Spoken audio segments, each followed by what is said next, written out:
সারা জাগানো দৈনিক আমার দেশ পত্রিকা শুরুতেই ইসলামী ছাত্র শিবিরকে যুগান্তকারী স্বীকৃতি দিল। জুলাই আগস্ট গণবিপ্লবের সফলতার আসল নায়ক, নেপথ্যের কারিগর, আরো সহজভাবে যদি বলি মাস্টার মাইন্ড ইসলামী ছাত্র শিবির। আমার দেশ সেই স্বীকৃতি দিল, সেটাই প্রতিষ্ঠিত হচ্ছে। আমার দেশকে ধন্যবাদ এই নেপথ্যের কারিগরদেরকে তুলে আনার জন্য। অনেক গল্প টল্প আমরা শুনেছি, এবার আসল ঘটনা শুনুন দর্শক। আমার দেশ যখন 22 ডিসেম্বর পাবলিশ হয়, সেখানে ঢাকা বিশ্ববিদ্যালয় ইসলামী ছাত্র শিবিরের সভাপতি সাদিক কায়েমের কলাম পাবলিশ করা হয়েছে। শিরোনাম গণঅভ্যুত্থানের নেপথ্যের শক্তি। এই কলাম আপনাদেরকে বিশ্লেষণ করে শোনাবো। যুগান্তকারী, ঐতিহাসিক, দলিল। আমরা যখন আমাদের দ্বিতীয় মুক্তিযুদ্ধের, দ্বিতীয় স্বাধীনতার ইতিহাস রচনা করব, তখন এগুলো দলিল আকারে থাকবে। এই পত্রিকাগুলো আর্কাইভে রেখে দিবেন। শিবির ছিল মাস্টার মাইন্ড। এই আন্দোলন আপামার জনসাধারণের সবার, কিন্তু পলিসি মেকিং এর জায়গায় শিবির ছিল কোর পয়েন্টে। থিওরিস্ট বলে না, প্রোপোনেন্ট, সেটা ছিল শিবির। আপনি অস্বীকার করতে পারবেন না। এই কারণেই কিন্তু হাসিনা শিবির শিবির বলে জিকির করত। হাসিনা জানতো যে শিবিরই আমার মূল শত্রু, শিবিরই আমাকে খেয়ে দিবে। এ কারণে শিবিরকেই সবচেয়ে বেশি নির্যাতন করেছে, কিন্তু শেষ পর্যন্ত হাসিনা রক্ষার হয়নি। মিজানুর রহমান আজহারীর কলামও এসেছে এই আমার দেশ পত্রিকায় প্রথম দিনেই। আসলে ওই শহীদ ওয়াসিমের ছবি দেয়া না দেয়া নিয়ে বা আমার দেশ বয়কটের ডাক বিএনপির, মানে এগুলো কিছু না। বিএনপি তো লাশের রাজনীতি করে, এই ওয়াসিমকে প্রয়োজনে অস্বীকার করে, প্রয়োজনে স্বীকার করে, জন্মদিন পালন করে না, আবার এখন টানা ইচ্ছা করে। ওগুলো মূল না। মূল হচ্ছে আমার দেশ শিবিরকে এভাবে অ্যাক্সেস দিচ্ছে। ঢাকা ইউনিভার্সিটি শিবির সভাপতির কলাম পাবলিশ করছে, মিজানুর রহমান আজহারীর কলাম পাবলিশ করছে প্রথম দিনেই। আর ছাত্রদলের সভাপতি সেক্রেটারি কলাম নেই আমার দেশে। ছাত্রদলের সভাপতি সেক্রেটারি একটু কলাম লেখক না, আমাদেরকে পাঠান, আমরা একটু প্রচার করি। এই কারণে খেপেছে তারা, এটা তো আমরা বুঝি। এবং মাহমুদুর রহমান যে ঘোষণা দিয়েছেন যে আগামী দিনে চাঁদাবাজির বিরুদ্ধে, নব্য ফেসিবাদের বিরুদ্ধে লড়াই চলবে। আর সবচেয়ে বড় বিষয় হচ্ছে বিএনপি যেহেতু ভারতের ফাঁদে পড়েছে, আর আমার দেশ যেহেতু ভারতের আধিপত্যবাদের বিরুদ্ধে লড়াই করবে, এই কারণে বিএনপি ক্ষিপ্ত। যদিও মির্জা ফখরুল ধন্যবাদ জানিয়েছেন, কিন্তু ছাত্র দলের ছেলেরা ক্ষিপ্ত। দর্শক, সত্যি আমার দেশ সঠিক ইতিহাস বের করে আনতে পেরেছে সাদিক কায়েমের এই কলাম পাবলিশ করে। গণঅভ্যুত্থানের নেপথ্যের শক্তি, এই শিরোনামে সাদিক কায়েম। সরকারি চাকরিতে অন্যায্য কোটা ব্যবস্থা ছিল বাংলাদেশের যোগ্য দক্ষ প্রার্থীদের জন্য অভিশাপ। এই ব্যবস্থার মধ্য দিয়ে রাষ্ট্র কাঠামোর পর্যায়ক্রমে ভাঙনের শুরু হয়। কোটায় যুক্তি সংস্কারের জন্য ব্যাপক আন্দোলন হয় 2018 সালে। তোপের মুখে ফ্যাসিস্ট হাসিনা সরকার কোটা বাতিল করতে বাধ্য হয়, কিন্তু 2024 সালের জুন মাসে সরকার এক অপরিণামদর্শী সিদ্ধান্ত নেয়। হাইকোর্ট পুতুলের মতো ব্যবহার করে হাইকোর্টকে বৈষম্যবিরোধী কোটা প্রথা, বৈষম্যপূর্ণ কোটা প্রথা পুনর্বহাল করা হয়।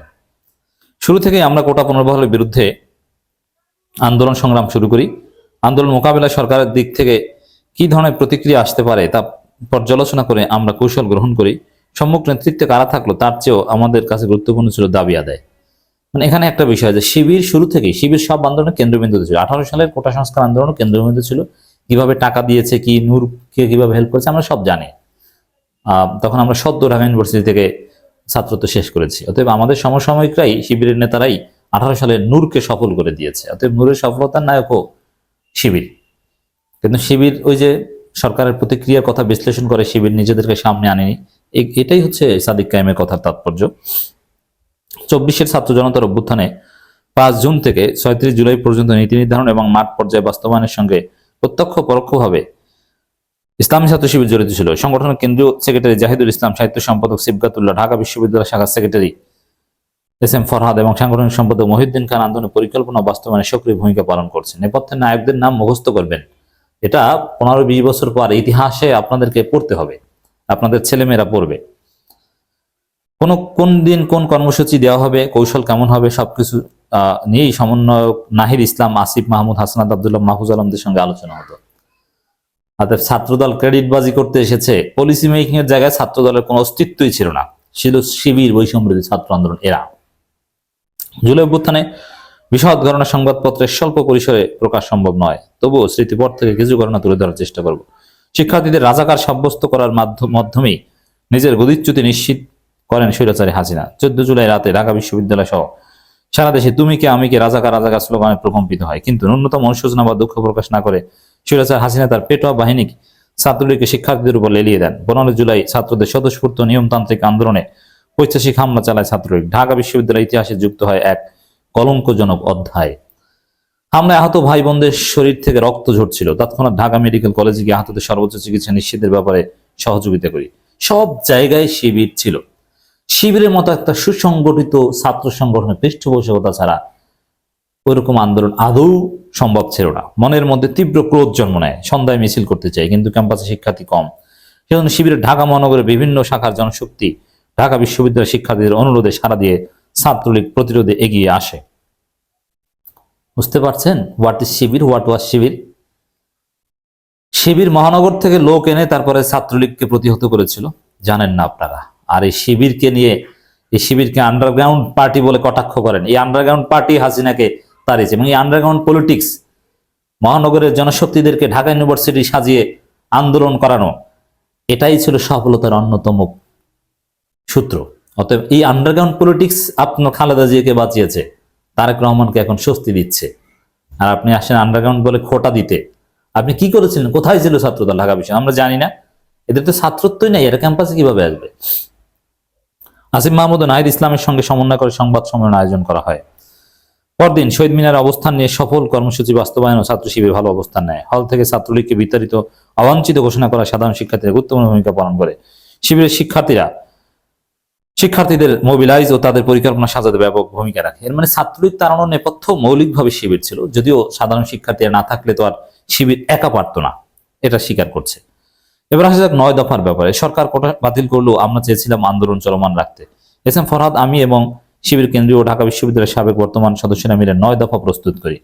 9 দফার মাস্টার মাইন্ড কারা বুঝতে পারছেন? আর এই 9 দফাই শেষ পর্যন্ত 1 দফা এবং হাসিনার পতনের মূল ভূমিকা পালন করছে। 9 দফা প্রণয়নে গুরুত্বপূর্ণ ভূমিকা রাখেন কেন্দ্রীয় সেক্রেটারি জেনারেল জাহিদুল ইসলাম, ঢাকা বিশ্ববিদ্যালয় শিবিরের সাবেক সভাপতি মির্জা গালিব। সে যুক্তরাষ্ট্র থেকেই মির্জা গালিব ভাই, এখন তিনি দেশে আসছেন, কিন্তু তিনি যে অন্যতম মাস্টার মাইন্ড, বুঝতে পারছেন? শরফুদ্দিন, আলী আহসান জুনায়েদ, সিবগাতুল্লাহ ও রাফেজ সালমান রিফাত। 9 দফা সমন্বয় করে সমন্বয়ক আব্দুল কাদেরের সঙ্গে আলাপ করে এতে কিছু পরিবর্তন করা হয়। শিবিরের নেতাকর্মীরা কারফিউ উপেক্ষা করে মিডিয়া হাউসগুলোর প্রায় 9 দফা প্রচার করেন। আমাদের আন্দোলনের অন্যতম বড় উদ্যোগ ছিল প্রাইভেট ইউনিভার্সিটি ছাত্রদের অংশগ্রহণ। তাদের প্রতিনিধির সঙ্গে যোগাযোগ করে আমরা রামপুরা বাড্ডায় প্রতিরোধ গড়ে তুলি। প্রাইভেট ইউনিভার্সিটি ছাত্ররা অকুতোভয় ভূমিকা অবতীর্ণ হয়েছিল। তাদেরকে সংগঠিত করার ক্ষেত্রেও শিবির ছিল প্রাইভেট বিশ্ববিদ্যালয় শিক্ষার্থীদের। ছাত্র সমন্বয়কদেরকে ডিবি হেফাজতে নেওয়া হলে বাকি সমন্বয়কদের নিরাপত্তার ব্যাপারে আমরা শঙ্কিত হয়ে পড়ি। তারা প্রত্যেকেই প্রাণ ভয়ে ছিলেন। সাংবাদিক জুলকারনাইন সায়ের সহ আরো কিছু শুভাকাঙ্ক্ষী সহযোগিতায় তাদের জন্য সেফ হোমের ব্যবস্থা করা হয়, সেটাও করেছিল শিবির। প্রতিদিন তাদের নামে প্রেস রিলিজ সরবরাহ করা হতো, যা চলমান আন্দোলনে বড় প্রভাব ফেলে। আন্দোলন দমনে সারা দেশে গণহত্যা চালাতে থাকে ক্ষমতাসীন দলের গুন্ডা আইন শৃঙ্খলা বাহিনী। তখন প্রতিটি হাসপাতালে ঘুরে আহত এবং শহীদদের তালিকা প্রস্তুত করার কাজটি শুরু করে আমাদের একটি টিম। 26 জুলাই কুয়েত মন্ত্রী হাসপাতালে আহত এবং পঙ্গুত্ব বরণকারী সহযোদ্ধাদের দেখতে গেলে সমন্বয়ক আব্দুল হান্নান, মাসুদ, রিফাত, রশিদ এবং মাহিন সরকারকে ঘিরে ফেলে গোয়েন্দারা। তখন আমাদের কয়েকজন নেতার তত্ত্বাবধানে 2টি অ্যাম্বুলেন্স করে তাদের সেখান থেকে বের করে সেফ হোমে থাকার ব্যবস্থা করা হয়। বুঝতে পারছেন? শিবির অ্যাম্বুলেন্সে গোয়েন্দাদের ফাঁকি দিয়ে তারপরে তাদেরকে নিয়ে যেতে পেরেছিল। আপনি বোঝেন যে শিবির কি, আন্ডারগ্রাউন্ড পলিটিক্স যে কি। এই শিবিরের আন্ডারগ্রাউন্ড পলিটিক্স ছাড়া, এই ভুয়া অ্যাম্বুলেন্সে ভুয়া রোগী সাজিয়ে ওদেরকে বাঁচানো ছাড়া যে হাসিনা পতন সম্ভব ছিল না। বুঝতে পারছেন? মানে এই যে নেপথ্যের কারিগরগুলো বের হয়ে আসাই ছাত্রদল খেপেছে, মানতে পারছে না। এই জন্য আমার দেশ বয়কটের ডাক দিচ্ছে। কিন্তু জনগণ তো ছাত্রদলকে টেম্পোস্টান ছাড়া কোথাও দেখে না। সেই ফর্মে থেকে গোয়েন্দা নজরদারি এড়িয়ে আন্দোলন জোরদার করার ব্যাপারে আমরা তাদের দিক নির্দেশনা দিই। 27 জুলাই অনলাইন প্রেস কনফারেন্সে আয়োজন করে সমন্বয়ক আব্দুল হান্নান, মাসুদ, রিফাত রশিদ, মাহিন সরকার, আব্দুল কাদের সহ অন্যান্য ছাত্র নেতারা সবাই প্রেস কনফারেন্স শিবিরের সহায়তায় স্টুডেন্টস এগেনস্ট অপারেশন বা SAO এর প্রস্তুত করা গণহত্যার ডকুমেন্টস এবং শহীদদের তালিকা প্রকাশ করা হয় শিবিরের সহায়তায়। মাইন্ডেড এই তালিকা দেশে বিদেশে ব্যাপকভাবে ছড়িয়ে পড়ে। 30 জুলাই হাসিনা সরকার ঘোষিত রাষ্ট্রীয় শোক প্রত্যাখ্যান করে মুখে ও চোখে লাল কাপড় বেঁধে ছবি তুলে অনলাইনে প্রচার ও কর্মসূচির অভিনব আইডিয়া দেন ঢাকা বিশ্ববিদ্যালয় শিবিরের সাবেক সভাপতি আলী হাসান জুনাইদ ও ঢাবি শিবিরের সেক্রেটারি SM ফরহাদ। আপনারা যেগুলো নিয়ে দেশে তোলপাড় হয়েছিল, মাস্টার মাইন্ডের নাম মুখস্থ রাখবেন, আলী হাসান জুনাহেদ, ফরহাদ, যা দেশের সব শ্রেণীর মানুষকে এক কাতারে নিয়ে আসে। এর মধ্যে সারা দেশে গণগ্রেপ্তার শুরু হয়। আওয়ামী পুলিশ বাহিনী প্রতিদিন রাতে বাড়ি বাড়ি গিয়ে ছাত্রদের গ্রেপ্তার করেছিল। ছাত্রদের কাছ থেকে সেই রাতগুলো ছিল বিভীষিকার। এমন পরিস্থিতিতে সারা দেশে ছাত্র জনতার উপর গণহত্যা, গণগ্রেপ্তার, হামলা, মামলা, খুনের প্রতিবাদে 31 জুলাই মার্চ ফর জাস্টিস কর্মসূচি পালনের ঘোষণা দেওয়া হয়। সারা দেশে মার্চ ফর জাস্টিস কর্মসূচি বাস্তবায়নে শিক্ষক, আইনজীবী, পেশাজীবীদের সংগঠন করার জন্য সমন্বয়কদের সঙ্গে নিয়ে নিরলস প্রচেষ্টা চালানো হয়। ঢাকায় হাইকোর্টে অবস্থান কর্মসূচিতে বিভিন্ন বিশ্ববিদ্যালয়ের শিক্ষক, আইনজীবী এবং পেশাজীবীদের অংশ নেন। এতে আন্দোলনের নতুন মাত্রা যুক্ত হয়। জুলাই মাসে শহীদ ও আহত সহযোদ্ধাদের স্মরণে 31 জুলাই সন্ধ্যা রিমেম্বারিং আওয়ার হিরোজ কর্মসূচি পালন করা হয়। এর ধারাবাহিকতায় রিমেম্বারিং আওয়ার হিরোজ এই শব্দটার আবিষ্কারক হয়তো মাহফুজ আব্দুল্লাহ। মাহফুজ আব্দুল্লাহ নিজেও শিবিরের সাবেক সাথী। এর ধারাবাহিকতা নির্যাতনের ভয়ঙ্কর কালো দিনগুলো স্মৃতিচারণ, শহীদ ও আহতদের নিয়ে পরিবার ও সহপাঠীদের মাঝে স্মৃতিচারণ, শহীদদের নিয়ে গল্প লেখা, চিত্রাঙ্কন, গ্রাফিতি আঁকা হয়। 32 জুলাই অনলাইন এবং অফলাইন কর্মসূচি সর্বাত্মকভাবে পালিত হয়। কর্মসূচিটি March for Justice Remembering Our Heroes কর্মসূচি প্রণয়নে ভূমিকা রাখেন জাহিদুল ইসলাম ও আলী আহসান জুনায়েদ। এর মানে মাহফুজ আব্দুল্লাহ ওই শিবিরের সাথে সমন্বয় করেই করেছে, যেহেতু সাবেক শিবির। 32 জুলাই মানে 1 আগস্ট জামাত ইসলাম ইসলামী ছাত্র শিবিরকে নিষিদ্ধ করে প্রজ্ঞাপন জারি করে ফ্যাসিস্ট সরকার। ছাত্র শিবির খুনি হাসিনার জারি করা অবৈধ প্রজ্ঞাপনের বিপরীতে কোনো প্রতিক্রিয়া না দেখে চলমান আন্দোলনকে আরো বেগবান করার সিদ্ধান্ত নেয়। পরের দিন 33 জুলাই 2 আগস্ট বাদ জুমা সারা দেশে দোয়া, শহীদদের কবর জিয়ারত এবং জুমার নামাজ শেষে গণমিছিল ঘোষণা দেওয়া হয়। সেই কর্মসূচিতে ছাত্র জনতা স্বতঃস্ফূর্ত অংশগ্রহণ করে খুনি হাসিনা মসনদ কাঁপন ধরিয়ে দেয়। চলমান গণদাবির মুখে আন্দোলনের 6 সমন্বয়ককে মুক্তি দিতে বাধ্য হয় ফ্যাসিস্ট সরকার। এর মাধ্যমে ছাত্র জনতার প্রাণের দাবি হয়ে ওঠে এক দফা দাবি, খুনি হাসিনার পদত্যাগ। পরবর্তী 34 জুলাই 3 আগস্ট জাতীয় শহীদ মিনার থেকে সরকার পতনের এক দফা ঘোষণা ও অসহযোগ আন্দোলনের ডাক দেওয়া হয়। সারা দেশ থেকে ঢাকা থেকে শহীদ মিনারে আগত লক্ষ লক্ষ ছাত্র জনতা তৎক্ষণাৎ অসহযোগ আন্দোলন এবং এক দফার সাথে একাত্মতা পোষণ করে। 35 জুলাই 4 আগস্ট দুপুর 2টায় বৈষম্য ছাত্র আন্দোলন শাহবাগ সমাবেশে ডাক দেয়। একই দিন সন্ত্রাসী সংগঠন শাহবাগে 12টায় সমাবেশে ঘোষণা দিলে ছাত্র জনতা সমাবেশে এগিয়ে আনার পরামর্শ দেয় আমরা। সেই পরামর্শ শাহবাগে সমাবেশ 11টার শুরুর ঘোষণা করা হয়। সমাবেশ সফল করতে ছাত্র জনতা ফজরের পর থেকে শাহবাগ অভিমুখে রওনা দিলে 9টার দিকে শাহবাগ দখল করে মুক্তিকামী বিপ্লবী জনতা। সেদিন আমরা ড্রিম প্রজেক্ট নামে সংগঠিত কর্মী বাহিনীর মাধ্যমে 10টি ভাগে ভাগ হয়ে ছাত্র জনতাকে সঙ্গে নিয়ে ঢাকা শহরে ফেসিবাদের বিভিন্ন আস্তানা ভেঙে দিয়ে খুনিদের পতন ত্বরান্বিত করি। বুঝতে পারছেন, ভেঙে দেওয়ার ঘটনাও শিবির ঘটিয়েছে।